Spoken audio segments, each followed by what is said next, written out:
Hello friends, வணக்கம் and welcome back to Kuttiyadi family. இந்த வீடியோவில் என்ன பார்க்க போகிறோன்னா, நம்ம ஒரு தமிழ் ஸ்டோரி தான் பார்க்க போகிறோம். அழகான ஸ்டோரி. வாங்க வீடியோவில் போகலாம்.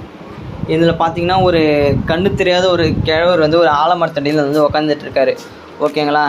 அப்போ ஒரு ஆள் என்ன சொல்கிறாரு, ஏ கிழவா, இங்கே இப்படி யாராச்சும் போனாங்களா அப்படின்னு கேட்டார். அதுக்கு கிழவர் சொன்னார், யாரும் போகலிங்கன்ட்டார். அவருக்கு இன்னும் கொஞ்சம் நேரம்னு இன்னொரு ஆள் ஒருத்தர் வந்தார். யோ, இங்கே அப்படின்ட்டு இப்போ யாருனாச்சும் போனாங்களா அப்படின்னு கேட்டார். எனக்கு தெரியலங்கன்ட்டார். இன்னும் இல்லை. அப்புறம் யோசிச்சு, ஏன் ஒரு ஆள் போனார் அப்படின்னு சொன்னார். சரி, ஓகே அப்படின்ட்டு போயிட்டார். அப்புறம் இன்னொரு ஆள் வந்தார். ஐயா, இப்படி யாராச்சும் போனாங்களா அப்படின்னு பணிவாக கேட்டார். அது என்ன பணிவாக கேட்குறீங்கன்னு கேட்டேன். நீங்கள் மன்னர் தானே, இப்படி 2 பேர் போயிருக்காங்க.